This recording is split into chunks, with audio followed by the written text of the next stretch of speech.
तो दोनों हाथ ऊपर करके सर को बोला जा सकता है, मुकेश सर जय जगन्नाथ बोला जा सकता है। तो हम लोग 3 बार बोलेंगे, फिर मैं माइक्रोफोन सर को दूंगा। दोनों हाथ ऊपर करके जय जगन्नाथ सर। एक बार और, एक बार और, जोरदार तालियां बजा के बैठ जाइए अपने स्थान पर। धन्यवाद Indu Sen ji. Volume check. Hello, थोड़ा सा बढ़ाइए। धन्यवाद। बेस पूरा खत्म कर दीजिए। Thank you. फोटो खींचना है, खींचो। हो गया, बैठ जाइए। आपको स्टेज पे आना है तो स्टेज पर आ सकते हैं। हमें आने में बहुत समय लगा, आपको फ्री में बुला रहा हूँ। आइए, बैठ जाइए स्टेज पर, खड़े मत रहिए।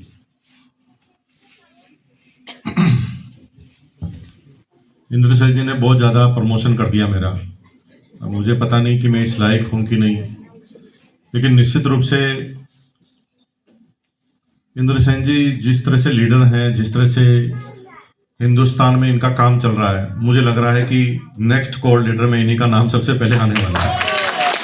बहुत बहुत धन्यवाद। नमस्कार। कैसे हैं आप लोग? और जो चुपचाप बैठे हैं वो कैसे हैं? चुपचाप रहने वाले बहुत खतरनाक होते हैं। आप घर पर जाएं और आपकी बीवी चुप है तो समस्या कम होने वाली कि बढ़ने वाली? अभी पुलिस वाला आ जाए और बोले चोरी किसने की, तो फंसेगा वही जो चुप बैठा है। इसलिए चुप रहने वालों का बहुत ध्यान रखना चाहिए। चुप रहने वाले सामने वाले को मौका देते हैं कि वो हमारे बारे में कुछ भी सोच ले। पूरी दुनिया में इंडिया एक ऐसी कंट्री है जहां पर सबसे कम तलाक होते हैं। यूरोप के लोगों ने सर्वे कराया कि कम तलाक क्यों होते हैं, तो पता लगा कि कम तलाक इसलिए होते हैं क्योंकि यहाँ के पति पत्नी रोज झगड़ा करते हैं। क्या करते हैं? तो मैंने कहा यार कोई गलत न्यूज पढ़ रहा होगा, झगड़ा करने से तो तलाक होना चाहिए। उसने कहा नहीं नहीं, ये झगड़ा तो करते हैं लेकिन झगड़े की समाप्ति के बाद बात भी शुरू कर देते हैं। Keep communicating please. जब बातचीत जारी रखते हो ना तो जीवन में बड़ी से बड़ी प्रॉब्लम का हल संभव है, और चुप रहते हो तो जीवन में बड़ी से बड़ी प्रॉब्लम आपके जीवन में आएगी। यूरोप में पति पत्नी दोनों पढ़े लिखे होते हैं, झगड़ा करते हैं, रूठ कर अलग अलग कमरे में सो जाते हैं, और जब अलग अलग कमरे में सो जाते हैं, बातचीत बंद कर देते हैं तो झगड़ा और बढ़ जाता है। दोनों ही एक दूसरे के बारे में उल्टा पुल्टा सोचना शुरू कर देते हैं। हम सोचते कब हैं? जब सामने वाला चुप रहता है।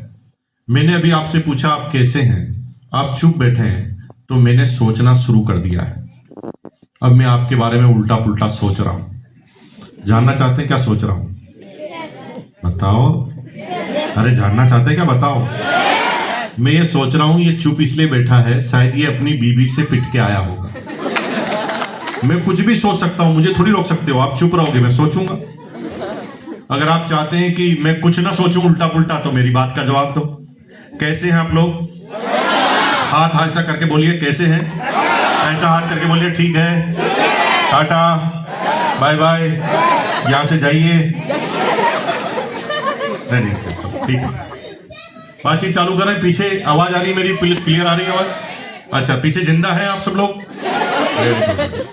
मैं जब से आया हूं तब से ना कुछ लोग ना मुझे घूर रहे हैं, हिल भी नहीं रहे। तो भैया ये कोरोना के बाद मुझे बहुत डर लगता है। आदमी का ना बैठा बैठा ही चला जाता है, बहुत सोशल मीडिया पे आता है बैठा बैठा ही गया। इसलिए थोड़ा हिलते डुलते रहो ना भैया, नहीं तो फिर मुझे बार बार एंगल बदल बदल कर देखना पड़ता है कि है भी कि गया। थोड़ा बातचीत करते रहिए, हिलते डुलते रहिए। मेरा नाम मुकेश कोठारी है और मैं भीलवाड़ा से आपके बीच में आया हूँ। भीलवाड़ा आपके बारीपादा के पास है। हाँ, 1000-1500 किलोमीटर दूर से आया हूँ। 1973 में मेरा जन्म भीलवाड़ा राजस्थान में हुआ। 1973 में जन्म के बाद इंटर एजुकेशन लेने के बाद एक प्राइवेट नौकरी से मैंने अपना इकोनॉमिकल सफर चालू किया। प्राइवेट नौकरी मुझे क्यों करनी पड़ी? क्योंकि मेरे पिताजी करोड़पति थे। यस,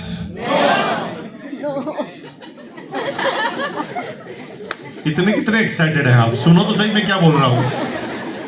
अभी ना आप तो एक्साइटेड हैं, पटना वाले आपसे भी ज्यादा एक्साइटेड। आप तो चलो आधा सुनकर जवाब दे रहे, वो तो बिना सुने ही जवाब दे रहे। मैंने कहा मेरा नाम यस यस यस। अरे Mukesh Kothari, yes yes final. अरे मैंने कहा बोलने दो तो यस। इतने क्या एक्साइटेड है यार भैया, सुनो तो सही मैं बोल क्या रहा हूं। वो ज्यादा यस यस कर रहे थे ना, तो मैंने 2 वीडियोग्राफर स्टेज पे बुलाए और मैंने कहा मैं इनको यस कराऊंगा तो वीडियो बना लेना। मैंने सबको बातों में घुमाया और अचानक बोला, तो क्या मैं मान लूं कि आज से आपकी सारी प्रॉपर्टी मेरी? यस! वीडियो भी बना लिया मैंने उनका, फिर फंस गए बेचारे कोर्ट में जाकर। इसलिए ज्यादा यस करोगे तो तलाक तलाक तलाक 3 बार बोलूंगा, अभी का भी हो जाएगा। इसलिए मेरे भाई इसे ज्यादा सोच समझकर बोलना, वैसे एक्साइटमेंट में बात नहीं करना। क्लियर? तो परिवार का इकोनॉमिकल बैकग्राउंड इसलिए ठीक नहीं था, इसलिए एक प्राइवेट नौकरी मुझे करनी पड़ी। मेरी पहली सैलरी 750 रुपए पर मंथ होती थी, और जब मैं 9 साल का था तब मेरे फादर रिटायर्ड हो गए थे। डिफेंस सर्विसेज में वो थे, फिटनेस साथ नहीं देती थी, वक्त से पहले कंपलसरी रिटायरमेंट लेना पड़ा। और जब पिताजी का रिटायरमेंट हुआ, पिताजी की जो पेंशन की अमाउंट थी तो वो 250 रुपए आती थी, और माताजी घरों घरों में अचार पापड़ चटनी बनाकर अपने व्यवसाय को चलाती थी, और सारी फैमिली का पालन पोषण हो रहा था। यानी यूं समझ लें कि 6 भाई बहन हम थे और पूरी फैमिली में सबसे छोटा था मैं। कुछ लोग 6 पर हंस रहे हैं, पूरे मोहल्ले की सबसे छोटी हमारी थी 6। पड़ोस में थे 13 लोढ़ा साहब, उन्हें पूरी क्रिकेट की टीम, 2 एक्स्ट्रा खिलाड़ी, एम्पायर भी घर में। इतनी बड़ी बड़ी फैमिलियां होती थी पहले, है ना। ये अभी बड़ी सोच समझकर गिन गिन कर पैदा होते हैं, ज्यादा पैदा करोगे तो खिलाओगे क्या, है ना। लेकिन उस समय बहुत सारा ऐसे, बहुत एक एक फैमिली में कई बच्चे होते थे। तो 6 भाई बहनों की फैमिली का सबसे छोटा सदस्य मैं था। और जब मैं 6ठी क्लास में पढ़ रहा था तब तक मुझे पता नहीं था कि मैं पढ़ क्यों रहा हूं। जब मैंने एनालिसिस किया कि मैं क्यों पढ़ रहा हूं, तो मैंने ये पाया कि मैं शायद इसलिए पढ़ रहा हूं क्योंकि मेरे पिताजी डिफेंस वाले आदमी हैं, कड़क स्वभाव के हैं, गुस्से वाले हैं, 6 फुट 3 इंच इनकी हाइट है, और बात बात पर लात मारते हैं, फुटबॉल के खिलाड़ी हैं। अब पिताजी फुटबॉल के खिलाड़ी हैं तो हमें लग रहा था कि शायद मैं पढ़ी इसलिए रहा हूं, नहीं तो पिताजी लात मारेंगे। तो 6ठी क्लास तक मुझे पता ही नहीं था, मैं पढ़ रहा था सिर्फ एक ही डर से कि पिताजी लात ना मारते। तो पढ़ लिख कर क्या बनना था मुझे पता नहीं। अब झगड़ा कर रहे थे, मतलब झगड़ा उस समय भी होता था। अगर आप झगड़ा कर रहे हैं तो कोई बड़ी बात नहीं है, और मैं तो बहुत बहुत बधाई देता हूं जो भी शादीशुदा हैं, अगर झगड़ा कर रहे हैं झगड़ा करते रहिए। मतलब कितना भी पड़ोसी आके मना करे, आपको रुकना नहीं है, झगड़ा करना है। और झगड़े में कमी है तो तलवार भी खरीद कर लानी है। झगड़ा करिए, लेकिन झगड़ा खत्म होने के बाद बातचीत चालू करिए, है ना। झगड़े को बढ़ाइए मत, चुप मत हो जाइए। जहां पर भी झगड़ा समाप्त हो जाए फिर बातचीत चालू कर दीजिए, और ये बातचीत चालू रही तो संबंध बहुत लंबे होंगे, बहुत बड़े होंगे। तो माता पिताजी झगड़ा कर रहे थे, पिताजी माताजी को डायलॉग बोल रहे थे, तूने इस महीने का बजट बिगाड़ दिया, तूने इस महीने का बजट बिगाड़ दिया। अब मुझे समझ में नहीं आया बजट होता क्या है, तो अब क्या करें, किससे पूछें। तो पिताजी से पूछ नहीं सकते थे, क्यों, पिताजी फुटबॉल के शौकीन थे। तो पड़ोसी से जाके पूछा, पड़ोसी से पूछा ये बजट क्या होता है। तो पड़ोसी ने कहा बजट का मतलब हिसाब किताब होता है, और आमदनी से ज्यादा जब खर्चा हो जाता है तो बजट बिगड़ जाता है। तो मैंने कहा ये आमदनी कहां से आती है। तो क्या आमदनी आने के कई तरीके हैं, लेकिन 3 मुख्य तरीके हैं, नौकरी कर लो, बिजनेस कर लो, या फिर आप खेती कर लो। अब खेती में कर नहीं सकता था, नौकरी पे मुझे कोई रखेगा नहीं, अब मेरे पास ऑप्शन था 6ठी क्लास में बिजनेस करने का। अब बिजनेस करने का मैंने सोच लिया 6ठी क्लास में। 6ठी क्लास में लोग क्रिकेट खेलने का सोचते हैं, गिल्ली डंडा खेलने का सोचते हैं, और मैंने सोच लिया बिजनेस करूंगा 6ठी क्लास में, क्योंकि आमदनी चाहिए। अब बिजनेस करना है मुझे, क्या करूं। तो मेरे पास कॉमन सेंस था, मैंने बिजनेस किया, पतंग की दुकान लगाने का निर्णय लिया। क्यों लिया, क्योंकि मेरे सारे दोस्त 5वीं 6ठी 7वीं क्लास के बच्चे थे, सब पतंग उड़ाते थे और पतंग पर ही पैसा खर्च करते थे। यानी मेरे फ्यूचरिस्टिक कस्टमर कौन थे, 5वीं 6ठी 7वीं क्लास के बच्चे। और मुझे ये ज्ञान था कि जैसे ग्राहक हो वैसा ही बिजनेस करना चाहिए। 90% लोग लोगों से प्रभावित होकर बिजनेस करते हैं। इसने ब्यूटी पार्लर खोल दिया, मैं भी खोलूंगा, इसने साड़ी की दुकान खोल दी, मैं भी खोलूंगा, ये टीचर बन गया, मैं भी। ऐसा नहीं करना। समय, स्थान और परिस्थिति, यानी टाइम, सिचुएशन और प्लेस, आप जिस जगह पर रहते हैं उसके आधार पर आपकी स्ट्रेंथ को देखते हुए आपको निर्णय लेना चाहिए कि मुझे करना क्या है ना। जैसे मेरे दोस्त ने एक इंटरनेशनल कंपनी में डायरेक्ट सेलिंग चालू की और मैंने आरसीएम चालू की। आरसीएम में था कपड़ा और उनके पास था कार वॉश, टूथपेस्ट जो 350 रुपए का था। उसने उल्टा सुन लिया। वो क्या किया, दुनिया की सबसे बड़ी कंपनी को चुना, सोचा कि बड़ी कंपनी को ज्वाइन करेगा तो जल्दी कामयाब हो जाएगा। लेकिन उसके प्रोडक्ट ऐसे थे कि पूरे मोहल्ले में एक भी आदमी उसको खरीदने के लिए काबिल ही नहीं था, इतने पैसे नहीं थे। तो बड़ी कंपनी होने के बाद भी वो फेल हो गया। और मैं पास क्यों हो गया? क्योंकि मैंने प्रोडक्ट क्या चुना? कपड़ा, जो सारे लोग यूज करते थे, तो मेरा बिजनेस बढ़ गया। और यही चीज हमें समझनी चाहिए कि समय, स्थान, परिस्थिति के आधार पर आपको निर्णय लेना पड़ेगा कि मुझे कौन सा बिजनेस का चयन करना है। तो मैंने पतंग की दुकान लगाने की सोच ली। अब पतंग की दुकान लगाऊं तो कैपिटल कहां से लाऊं, यानी पैसा कहां से लाऊं? पिताजी से मांग नहीं सकते। क्यों? पिताजी फुटबॉल के शौकीन थे, तो पिताजी से तो मांग नहीं सकते थे, और पड़ोसी हमें देता ही नहीं क्योंकि छोटे बच्चे थे।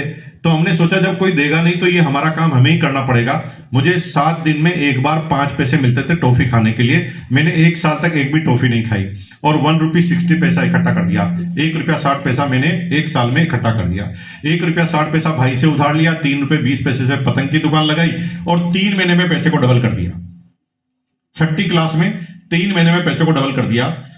सीखने का पॉइंट नंबर 2, दुनिया में सबसे ज्यादा ज्ञान प्राप्त होगा अनुभव और अनुभवी लोगों से। हेलो, क्या बोला मैंने? दुनिया में सबसे ज्यादा ज्ञान किससे प्राप्त होगा? अनुभव और अनुभवी लोगों से। यानी एक तो खुद अनुभव ले लो, और दूसरा अपने अनुभव लेने से पहले, अगर आप में से पहले किसी ने अनुभव ले लिया है तो उसके पास जाओ और उससे अनुभव ले लो। जैसे यहां से दिल्ली आपको बाइक कार जाना है तो 2 तरीके हैं, या खुद कार लेकर रवाना हो जाएं और सिर्फ फोड़ते जाएं, अनुभव लेते जाएं, और एक तरीका है अगर पहले कोई दिल्ली जा चुका है तो आप उससे जाकर पूछो, भाई मुझे दिल्ली जाना है, क्या क्या चीजों का ध्यान रखना पड़ेगा, कहाँ गाड़ी धीरे करनी पड़ेगी, कहाँ पुलिस वाले खड़े रहते हैं, खाना कहाँ अच्छा मिलता है। आप ऐसा अनुभव लेकर भी जा सकते हैं। और अनुभव जो है ना, जीवन का सबसे बड़ा गुरु है। तो 6ठी क्लास में मुझे अनुभव मिल गया कि बिजनेस कैसे होता है, लोग कैसे बहाने बनाते हैं, इन्वेंट्री कैसे होती है, लोग उधार कैसे लेते हैं और उधार को कैसे वसूला जा सकता है। 6ठी क्लास में यह ज्ञान मुझे प्राप्त हो गया और फिर मेरी एंटरप्रेन्योरशिप की जर्नी चालू हुई, जो फिर कभी रुकी ही नहीं। फिर मैं हर एंगल को बिजनेस के एंगल से देखता था। होली आती थी, सारे बच्चे रंग लाने लगाने की तैयारी करते थे और मैं तैयारी करता था रंग की दुकान लगाने की। दिवाली पर वो फटाके चलाते थे, हम फटाके की दुकान लगाते थे। राखी पर वो राखी बंधवाते थे, हम राखी की दुकान लगाते थे। और इस तरह से हम हर क्षेत्र में कारोबार करते थे। 11वीं क्लास में मैं आ गया। उस समय मुझे एक नया बिजनेस हाथ में लगा, क्योंकि मुझे कोई समझाने वाला नहीं था। पिताजी से पूछ नहीं सकते थे। क्यों? पिताजी फुटबॉल के शौकीन थे, तो उनसे तो हम पूछ नहीं सकते थे। तो हम क्या करते थे कि जहां पर भी पैसा दिखता था हम अट्रैक्ट होते थे।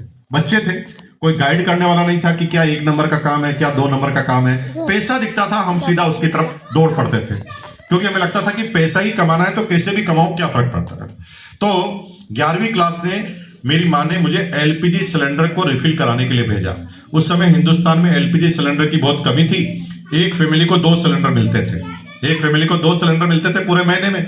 मेरी माँ ने बुकिंग कराई, मुझे गुलाबी कलर की एक स्लिप दी और कहा कि नंबर आ गया है, ये खाली सिलेंडर लेकर जाओ और भरा लेकर आओ। तो मैं खाली सिलेंडर को साइकिल पे रखा और भरा लेने के लिए चौराहे पर गया। वहां पर सिलेंडर लेने की प्रक्रिया चालू की। जब सिलेंडर लेने की प्रक्रिया चालू की तो एक आदमी वहां आया। उसने कहा, भाई साहब मेरा नंबर तो नहीं आया है, लेकिन सिलेंडर चाहिए क्योंकि मेरी बहन की शादी है। तो सिलेंडर वाला क्या कह रहा था, अगर बहन की शादी है और नंबर नहीं आया तो ब्लैक में लेना पड़ेगा, 100 रुपए का सिलेंडर 200 का मिलेगा। तभी मैंने डिसाइड कर लिया, साला बिजनेस तो सिलेंडर का ही करूंगा, क्योंकि सीधा 100 का 200 हो रहा है। अब मुझे कोई समझाने वाला नहीं था कि सिलेंडर ऐसे मिलते नहीं है, वो तो गवर्नमेंट की तरफ से एजेंसी मिलती है। लेकिन मैं ऐसी चीजें भी सोच लेता था जो असंभव है। सीखने का पॉइंट नंबर 3, अगर जीवन में नाम करना चाहते हो तो ऐसा सोचना पड़ेगा जो आपके किसी भी फैमिली मेंबर ने पहले कभी नहीं सोचा। और अगर आपने ऐसा नहीं किया तो फिर कब जिएंगे और कब मर जाएंगे दुनिया आपको याद रखने वाली नहीं है। दुनिया में 99.99% लोगों को याद नहीं रखा जाता। आपके पिताजी और दादाजी का नाम इसलिए पता है आपको क्योंकि बार बार आपके सामने लिया गया। लेकिन मैं आपसे बोलूं कि आपके दादाजी के दादाजी का नाम क्या था, तो 99% फेल हो जाएंगे। क्यों? क्योंकि उनका नाम आपको याद इसलिए नहीं है क्योंकि आपके दादाजी के दादाजी ने ऐसा कुछ किया ही नहीं था कि उनका नाम याद रखा जाए। अगर गांधी जी आपके दादाजी के दादाजी होते तो आप नाम भूल सकते? भाई साहब तो ना नोट पर ही फोटो लगवा के गए थे, तुम भूलना चाहो तो भी भूल नहीं सकते थे। समझ रहे मेरी बात? तो अगर असंभव नहीं सोचा तो कब जियोगे, कब मर जाओगे, कोई याद रखने वाला नहीं। इतने सारे पैदा हो रहे हैं, इतने सारे मर गए, कौन याद रखेगा? असंभव सोचना पड़ेगा। तो मैंने सोच लिया कि मुझे सिलेंडर का बिजनेस करना है। अब सिलेंडर मिलेंगे कहां ये मुझे पता ही नहीं थे, और पिताजी से पूछ नहीं सकते थे। क्यों? फुटबॉल के शौकीन। पिताजी फुटबॉल के शौकीन थे, तो पिताजी से नहीं पूछ सकते थे। क्या करें? अब ऑप्शन ही था पड़ोसी। अगर आप मेरे पड़ोसी होते, अगर आप मेरे पड़ोसी होते और मैं आपसे कहता ये सिलेंडर कहां मिलेंगे, तो आप मुझे क्या कहते? आप मुझे कहते गधे के बच्चे, उल्लू के पट्टे, पागल की औलाद, सिलेंडर मिलते नहीं, एजेंसी लेनी पड़ती है, सरकार के द्वारा मिलती है, एक डिस्ट्रिक्ट में एक होती है, 1 करोड़ रुपए लगता है, झेक चेक अलग से लगता है, तेरे बाप को भी नहीं मिलेगी। भाग। हेलो, आ रही बात समझ में? अगर आप मेरे पड़ोसी होते और मैं अगर आपसे पूछता तो आप मुझे ऐसे ही डिक्रीज करते, और जीवन में ऐसे ही डिक्रीज आप भी अपने पड़ोसी को करते हो, और आपका पड़ोसी भी आपको करता है। आपका पड़ोसी ये मानता है कि शायद वो नहीं कर पाया तो आप भी नहीं कर पाएंगे, और आपका पड़ोसी जब पूछता है तो आपको लगता है जब आप नहीं कर पाए तो आपका पड़ोसी क्या कर पाएगा, और आप अक्सर ऐसे गलत निर्णय ले लेते हैं उन लोगों से पूछकर।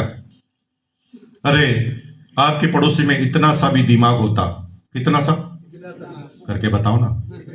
अरे करो ना यार, करो करो करो, अच्छा लगेगा आपको। सब करो, ऐसे करो। जो नहीं करता उसके पीछे यूं यूं करो। आप करना जरूरी है। ऐसा ऐसा ऐसा करो, हाथ ऊपर रखो थोड़ा सा ताकि मुझे दिखे, और अब हाथ को यहां लाइए आंखों के सामने और देखिए, और मेरे साथ साथ बोलिए, मेरे पड़ोसी में, थोड़ा तेज बोलिए ना भाई, आवाज नहीं आ रही। हम बोलिए, मेरे पड़ोसी में, मेरे पड़ोसी में इतना सा भी दिमाग होता तो क्या वो मेरा पड़ोसी होता? बात तो आपने एकदम सही बोली। आपके पड़ोसी में इतना सा भी दिमाग होता तो वो मुकेश अंबानी का पड़ोसी होता। तुम्हारा कैसे होता?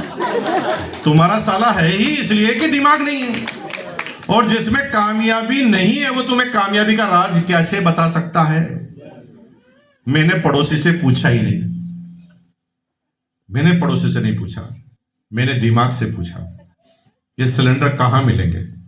दिमाग ने भी पहली बार वही बोला जो पड़ोसी बोलता है, क्योंकि इस दिमाग के पहले वाक्य पर कभी भी यकीन मत करना, क्योंकि दिमाग हमेशा पड़ोसी से प्रभावित होता है। दिमाग पड़ोसी से प्रभावित होता है। तो पहली बार में तुम्हारा दिमाग तुम्हें मना करे ना तो मानना मत, तुम 2 बार पूछना, बताना कोई तो तरीका होगा, बताना, इसे पूछना, तब वो बताएगा। करो करो करो, हाथ करो, अरे करो, अरे बोलो, बताना, अरे कोई तो तरीका होगा, बताना। तो जैसे 2-3 बार आप पूछते हो ना तो ये दिमाग ऐसे ऐसे तरीके बताता, आप सोच भी नहीं सकते।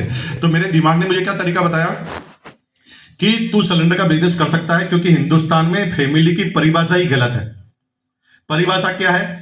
जिस फैमिली में हस्बैंड वाइफ है उसको भी फैमिली कहते हैं, जिस फैमिली में हस्बैंड वाइफ और 4 बच्चे हैं उसको भी फैमिली कहते हैं, जिस फैमिली में हस्बैंड वाइफ, पति पत्नी, बच्चे और माँ बाप है उसको भी फैमिली कहते हैं। और जब बड़ी फैमिली को भी 2 सिलेंडर मिलते हैं, छोटी को भी 2 मिलते हैं, बड़ी के तो दोनों काम आ जाते हैं, छोटी के थोड़ी काम आते हैं। तो मैंने लिस्ट बना दी पूरे मोहल्ले की छोटी फैमिली की, फिर एक पोस्टर बनाया, व्हाइट कलर का पेपर लिया, उस पर स्केच कलर पे लिखा स्कीम, खुशखबरी खुशखबरी खुशखबरी, महिलाओं के लिए खुशखबरी, हर महीने नई साड़ी कैसे खरीदें, जानने के लिए पूछें कैसे। स्कीम बना दी। फिर हमने क्या किया, व्हाइट पेपर पर 2 छेद कर दिए ताकि जब हम मुंह के आगे पोस्टर खोले तो हमें सब नजर आए, सामने वाले को कुछ ना दिखे। कलाकारी तो हमारे पास थी बचपन से। तो हमने स्कीम बना दी। 11 बजे तक का वेट करते थे। 11 बजे सारे अंकल ऑफिस और दुकान निकल जाते थे, आंटी अकेली घर में बसती थी। हम घर में जाते थे, घंटी बजा देते थे, आंटी बाहर निकलती थी, क्या है? हम पोस्टर खोल देते थे, पोस्टर पढ़ती थी, साड़ी पढ़ते ही मुस्कुराती थी। लेडीज को साड़ी बोल दो चलते चलते, वो रुक जाती है। साड़ी तो एकदम रुक जाती थी। वो कहा साड़ी हर महीने। मैंने कहा यस, झूठ मत बोलो, हर महीने कोई नई साड़ी आ सकती है क्या? मैंने कहा पहले कौन सी आ रही है? पूछने पर तरीका मिल सकता है। वो कहा बताओ। मैंने कहा 2 सिलेंडर सरकार देती है, एक यूज कर लेते हो, एक का क्या करते हो? कहा सरकार से लेते ही नहीं। मैंने कहा यही गलती कर रहे हो, सरकार से दोनों ले लो, एक हमें दे दो। सरकार से 100 रुपए के ले गए, मुझे 150 में दे दो, मैं खरीद लूंगा। वो कहा ऐसा हो सकता है? मैंने कहा हो नहीं सकता, योजना चल रही है, नाम लिखाओ। और मैंने 70 फैमिली में कहां सिलेंडर इकट्ठे हो गए वो मैंने इकट्ठे कर लिए। वो बेवकूफ आदमी थे जिन्होंने 1 करोड़ में एजेंसी ली थी, हमने तो चुटकी बजा के एजेंसी ले ली है। कमाल किसका है? किसका कमाल है? तो बार बार पड़ोसी से क्यों पूछते हो? इससे पूछो ना, बता कोई तो तरीका हो, ये कोई ना कुछ बताएगा, है ना? तो 70 सिलेंडर इकट्ठे हो गए। अब बिकेंगे कहाँ? तो सिलेंडर वाले के पास ही जाके खड़े हो जाते थे। वो किसी को ब्लैक में 200 बोलता था, हम पौने 200 बोल देते थे, 175। 150 रुपए में हमें पड़ता था, 175 में बिक जाता था, 25 रुपए मार्जिन एक सिलेंडर का। उस समय एक सिलेंडर के डीलर को 10 रुपए मिलते थे एक सिलेंडर पर, और हम 25 रुपए कमाने लग गए। किसका कमाल है? करो ना ऐसे, बता कोई तो। ये दिमाग का कमाल देखिए, दिमाग का बहुत भयंकर कमाल। 25 रुपया पर सिलेंडर कमाने लग गए। जब मैं 11वीं क्लास में आया था ना, तो मेरे टीचर से ज्यादा इनकम मेरी थी। 11th स्टैंडर्ड टीचर से ज्यादा इनकम मेरी। और 11वीं क्लास में मेरे स्कूल के जो प्रिंसिपल थे उनके पास लूना और मेरे पास टीवीएस चैंप मोपेड, और दोनों ही स्कूल में एक साथ घुसा करते थे, स्टूडेंट और टीचर। ये 11वीं क्लास का हमारा रुतबा था। 11वीं क्लास में हमें लगने लगा कि यार हम कहीं फेल ना हो जाए, क्योंकि पढ़ाई लिखाई में मन नहीं लगता था, पैसों में मन लग गया था। अभी तक तो हम जुगाड़ तुगाड़ टेक्नोलॉजी से पास हो रहे थे, लेकिन अब लगा कि एग्जाम हार्ड हो गए, कठिन हो गए, स्ट्रिक्ट हो गए हैं, बड़ा मुश्किल से पेपर आता है, फेल हो जाएंगे। और फेल हम हो नहीं सकते थे। क्यों? पिताजी फुटबॉल के शौकीन थे, मार मार कर सुझा देंगे। तो भाई साहब मैंने क्या करे? तो अब फिर मैंने दिमाग से पूछा, बिना पढ़े कैसे पास होए? तो दिमाग में, बेवकूफ पागल आदमी, बिना पढ़े लिखे कैसे दिमाग से पास होगा? मैंने कहा कोई तो तरीका होगा, बता ना। तो इसने तरीका बता दिया। फिर हमने एक बर्थडे पार्टी बुला ली 25 मार्च को। आसपास भी हमारा बर्थडे नहीं था, बुला ली, क्योंकि दिमाग ने कहा समझदार आदमी कभी भी मना लेते हैं। तब से मैंने 3 बर्थडे बनाना चालू कर दिया। एक दिन जिस दिन मैं पैदा हुआ, दूसरा बर्थडे जो डेट हमारे पिताजी ने स्कूल में लिखाई, तीसरा जब भी सामने वालों को हमारा बर्थडे पता नहीं होता और वो हमारे से कोई पैसा मांग रहा होता, तो आज कहते हैं आज नहीं भाई साहब, आज हमारा बर्थडे है, birthday happy birthday to you, मिठाई भी खिला देता। तो ये बड़ी टेक्नोलॉजी थी कि कहीं पर भी, क्योंकि उसको थोड़ी पता मेरा बर्थडे कब है। और हम अक्सर अपने जीवन में ऐसा करते हैं, जिसकी जब जरूरत है तब मना लेते हैं। आप तो दिवाली पे दिवाली बनाते हो, होली पर होली, ऐसा नहीं। हमारी आज इच्छा है ये करने की, हम उसी काम को उसी समय करते हैं। अभी हम सिंगापुर घूमने गए, मैं और मेरी वाइफ। तो सिंगापुर में जब घूमने गए तो हमने ना डिनर बुक कराया क्रूज पर। तो आगे वाली सीट रिजर्व, वो हमें बैठने नहीं दे रहा। हम कह रहे बैठने दे भाई, वो कह नहीं बैठने देंगे, रिजर्व है वीवीआईपी पर्सन के लिए। तो मैंने कहा भाई हमारे से ज्यादा कोई वीवीआईपी है ही नहीं। वो कहा आप क्या हैं? मैंने कहा आज हमारी मैरिज एनिवर्सरी है। Marriage anniversary, happy marriage anniversary, cake भी फ्री में दे दिया। हेलो, अब उसको थोड़ी पता हमारी मैरिज एनिवर्सरी कब है। जब जरूरत हो तो बनाओ यार, ताकि फायदा मिले कुछ, है ना, मनाने का। बाकी जब भी बनाओगे नुकसान ही होगा और पार्टी अलग से देनी पड़ेगी। हम मनाते हैं तो हमें फायदा ही फायदा होता है। हम ऐसी जगह बना लेते हैं जहां पर हमें फ्री में गिफ्ट मिल जाता है, राइट। तो 25 मार्च को हमने बर्थडे बनाया। उसके आसपास भी हमारा बर्थडे नहीं था, लेकिन अप्रैल में एग्जाम था, तो 25 मार्च ही सबसे सूटेबल डेट थी। क्लास के 2 तरह के तकबे को हमने बुलाया। क्लास के टॉप 10 जो होशियार बच्चे थे उनको भी बुलाया, और टॉप 10 बदमाश बच्चे थे उनको भी बुलाया। जो 3 साल से एक ही साथ कंसिस्टेंसी के साथ फेल हो रहे थे एक ही क्लास में, उनको भी लगातार हमने बुलाया। मिडिल मैन को नहीं बुलाया। ये मिडिल मैन किसी काम के होते ही नहीं। 95% जो मिडिल मैन होते हैं ना, वो जीवन में कोई बड़ा काम नहीं कर सकते। इसका मतलब ये नहीं कि उनके अंदर दिमाग नहीं है, उनके अंदर काबिलियत नहीं है। काबिलियत भी होती है, दिमाग भी होता है, और वो हर तरह से वो बन सकते हैं, लेकिन वो बनते नहीं है, क्योंकि वो अपने निर्णय ही गलत लेते हैं। वो हमेशा निर्णय लेते हैं पड़ोसी को देखकर, लोग क्या कहेंगे, वो क्या कहेगा, समाज क्या कहेगा, देश क्या कहेगा, वो मुझे क्यों देख रहा, और पूरी जिंदगी भर उल्टे पुल्टे डिसीजन लेते रहते हैं। और अपनी जिंदगी का 85% पैसा तो केवल एक बात पे खर्च कर देते हैं, अमीर बनने के लिए नहीं, अमीर दिखने के लिए। वो अमीर दिखना चाहते हैं, इसलिए अमीर कभी बनते नहीं। और इंडिया पूरी पृथ्वी पर एक ऐसी कंट्री है जहां पर 70-80 हजार रुपए कमाने वाला आदमी कार खरीद लेता है। 70-80 हजार रुपए पर मंथ कमाने वाला कार खरीद लेता है। पूरी पृथ्वी पर ऐसा है ही नहीं। $1000 से नीचे की सैलरी कम और उसमें कार खरीद ले। पूरी पृथ्वी पर कोई कंट्री नहीं है जहां पर 70-80 हजार रुपए वाला कार खरीद सके, लेकिन इंडिया में खरीद लेता। और इंडिया में कार तो खरीद लेता है लोन पे, लेकिन कार चला नहीं सकता, क्योंकि कार चलाने से पहले निर्णय लेता है बस सस्ती पड़ेगी कि ट्रेन। फिर कार क्यों ली तूने? और जब ये तुझे पहले पता नहीं था कार खरीदने से पहले कि बस सस्ती पड़ती है कि ट्रेन, तूने फिर कार क्यों खरीदी? कार खरीदने का मतलब ये है कि मेरी इच्छा हो जब मुझे कोई बिना रोक टैक जाने से रोक नहीं सके, गाड़ी पे चाबी लगाऊं और रवाना हो जाऊं। कार इसलिए होती है, तुम कार इसलिए खरीदते हो कि पड़ोसी को दिखनी चाहिए, इसलिए कार खरीदते हो, रोज सफाई करते हो। एक गवर्नमेंट कर्मचारी था, टीचर, उसकी कार है ना 1000 किलोमीटर चली और कलर ही उतर गया, क्योंकि रगड़ रगड़ कर साफ करता था रोज। चली तो है ही नहीं, अपने आप ही कलर उतर गया, इतना रगड़ रगड़ के साफ किया। कैसे करते हैं? रोज पार्किंग से निकालते हैं, सफाई करते हैं, 2 बार एक्सीलेटर मारते हैं, भौं भौं, ताकि पड़ोसी देख ले। पड़ोसी नहीं देखता तो फिर हॉर्न मारते हैं, पौ पौ, फिर पड़ोसी देख ले, और जो ही पड़ोसी देखता है काम खत्म, गाड़ी पार्क। चला तो सकता ही नहीं, 70-80 हजार में गाड़ी कैसे चला सकता है? संभव ही नहीं। लेकिन हम करते, कुछ लोगों ने आईफोन लाते हैं, सैलरी 40 हजार। एक बच्चा था जो 30-40 हजार रुपए कमाता, अभी नौकरी लगाई था और वो आईफोन लेके आया सबसे पहले। मैंने कहा क्यों लाया? दिखना चाहिए ना, मैं भी कोई छोटा मोटा आदमी नहीं हूं। भाई ये क्या निर्णय ले रहे हो तुम उल्टे पुल्टे? शादी पे खाना इसलिए करूंगा कि समाज में गलत कहेंगे लोग बाग। अरे समाज ने क्या कहेंगे पता नहीं, लोन तो तुझे चुकाना पड़ेगा, तुझे पता ही नहीं कि तुझे क्या करना है। 90% उल्टे पुल्टे निर्णय लेते हैं और जीवन में कोई बड़ा काम नहीं कर सकते, काबिलियत होते हुए भी। अब क्या हुआ? केक रखा तो सारे बच्चे चिल्लाने लगे, होशियार, कि केक जल्दी काटो, एग्जाम है, घर पे जाके पढ़ना है। मैंने कहा नहीं भैया, केक काटने से पहले मैं अपने मन की बात करना चाहता हूं। ये मन की बात प्रधानमंत्री से पहले मैंने चालू की थी। तो उनका जो भी मन की बात करनी है करो। तो मैंने बात की। मैंने कहा सर आज हमारा टॉपिक है दोस्त ही दोस्त के काम आता है। टॉपिक क्या है? टॉपिक है दोस्त ही दोस्त के काम आता है। पहले होशियार बच्चों की तरफ देख के बोला, भाई और बहनों, दोस्त ही दोस्त के काम आता है। आप पढ़ाई में बड़े होशियार हैं, भगवान ने तुम्हें बहुत अच्छा दिमाग दिया है, और इसी भगवान ने हमें कमजोर दिमाग दिया है, तो हमें पास कराने की जवाबदारी किसकी है? क्योंकि दोस्ती दोस्त के काम आता है। आशा ही नहीं, पूरा विश्वास है कि एग्जाम में आप हमारी मदद करेंगे और हमें अच्छे नंबरों से पास करवाएंगे। और अगर आपने ऐसा नहीं किया तो ये दूसरे दोस्त बदमाश जो पीटने में माहिर है, ये तुम्हें पीटने में हमारे काम आएंगे, क्योंकि दोस्त ही दोस्त के काम आता है। सारे होशियार बच्चे समझ गए कि पिटाई होगी, धुलाई होगी, और सबने कोऑपरेट करते हुए मुझे बोला कि सर आप कभी फेल नहीं होंगे, हम गारंटी लेते हैं। फिर हम कभी नहीं हुए, पास होते गए। BCom final. बीकॉम होने के बाद 3 दिन तक घर में शांति रही। फिर 3 दिन बाद हमारे पिताजी ने कहा तुम्हारी नौकरी फाइनल कर दी है। पिताजी के पास बड़ी पावर होती थी पहले, कभी कभी वो शादी भी फाइनल करके आ जाते थे, जिसकी शादी उससे भी नहीं पूछते थे। पहले जमाने वाले पिताजी बहुत बड़े जोरदार होते थे।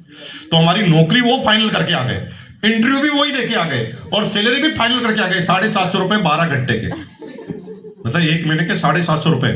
जब हम पार्ट टाइम 2-2,500 रुपए कमाते थे, और ये 750 रुपए मेरी नौकरी फाइनल करके आ गए। और मुझे क्या कह रहे हैं, कल सुबह 10 बजे तुझे जाना है।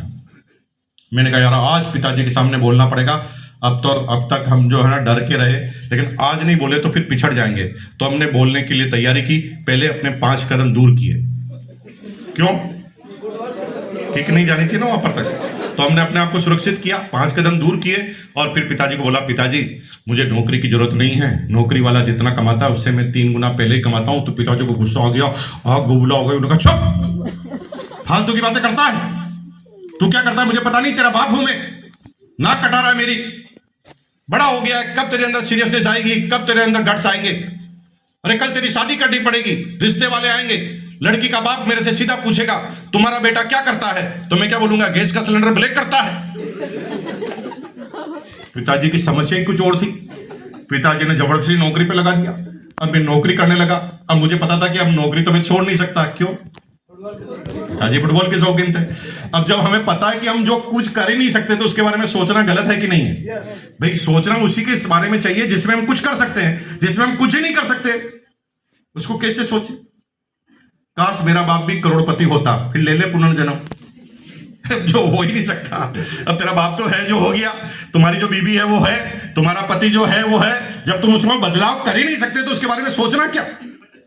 तुम उससे आगे सोचो ना।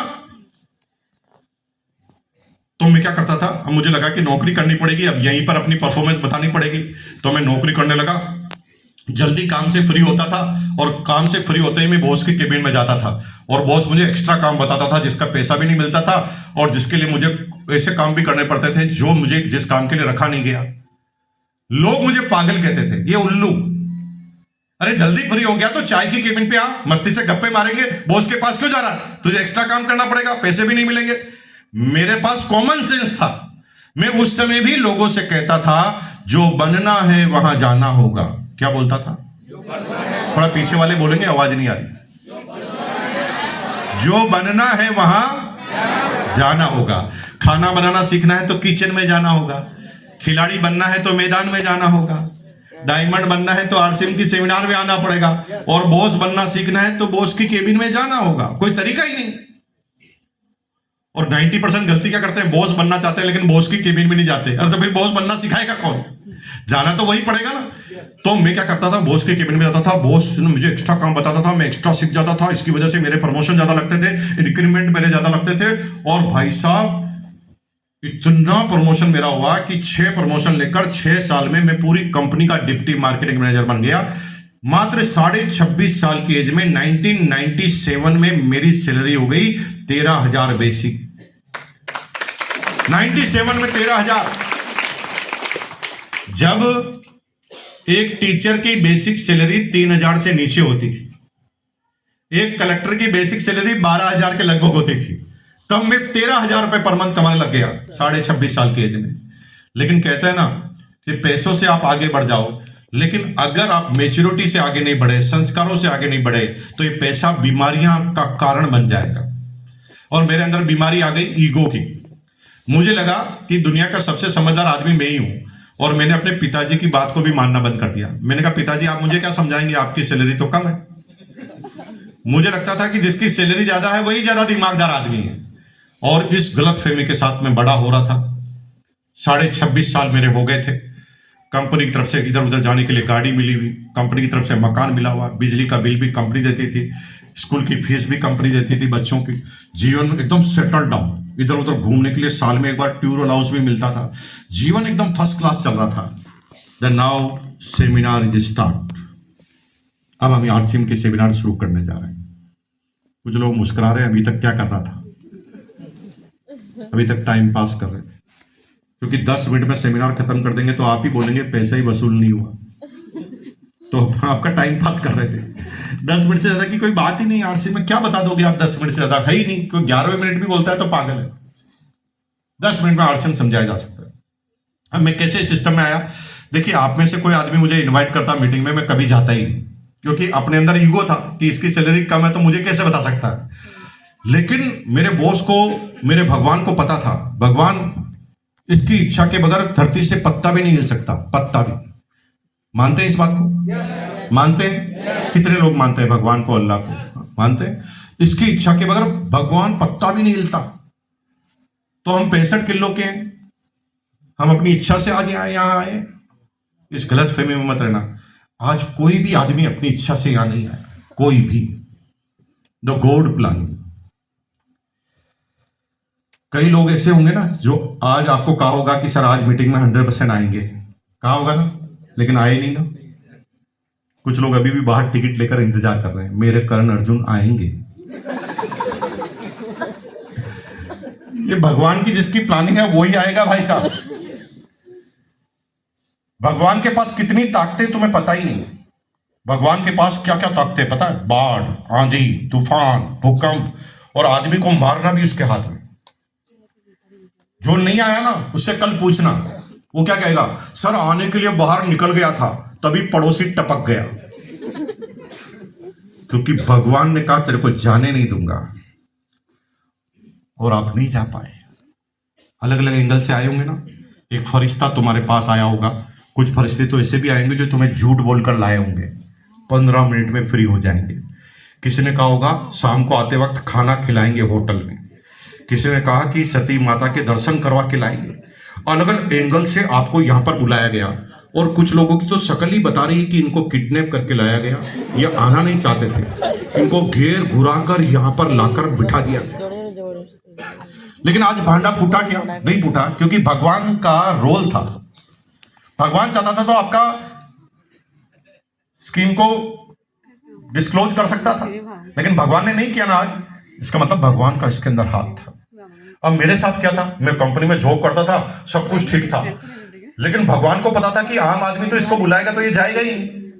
तो मेरे भगवान ने पहले क्या समझा पता? मेरे बॉस को समझाया पहले, और बॉस के थ्रू मेरे पास आया। बॉस इतना भोला आदमी था, वो पता नहीं किसी की भी बातों में आ जाता था। उसे किसी ने प्लान बताया, उसे बहुत अच्छा लगा, और वो कंपनी में आया, कंपनी में आया तो सबसे पहले मैं ही उसे नजर आया। क्यों भाई, कंपनी में तो 1500 आदमी थे, मैं ही क्यों नजर आया? आई बात समझ में? क्या तो गॉड प्लान। कंपनी में 1500 कर्मचारी थे, लेकिन भगवान ने आज मेरी बात लिखी हुई थी। मैं कंपनी में गुजरा और बॉस भी कंपनी में गुजरा। बॉस ने कहा रुकना, मैंने कहा यस सर। बॉस मेरे नजदीक आया, उसने धीरे से बोला मुकेश तेरी हेल्प चाहिए। मैंने कहा सर क्या हेल्प करूं आपकी? तो उसने कहा यार भाई अपने बच्चे को ना मुझे ना पायलट बनाना है। मैंने कहा बिल्कुल वेरी गुड डिसीजन, लेकिन है ना 25-30 लाख रुपए लगते हैं। उस अभी तो 1-1.5 करोड़ रुपए लगते हैं, उस समय 25-30 लाख रुपए लगते थे। 25-30 लाख रुपए लगते हैं। एक दिन मैं अपनी सैलरी को काउंट कर रहा था तो 17,000 सैलरी मेरी 13,000 थी, मेरे बॉस की 17,000। उसने कहा मैंने 17,000 को मल्टीपल करना चालू किया तो साला इस जन्म में तो इकट्ठे ही नहीं हो रहे 30 लाख, फिर क्या करूंगा? मैंने कहा सर ये तो बड़ा गंभीर समस्या है भैया, ये नौकरी से कुछ होने वाला नहीं।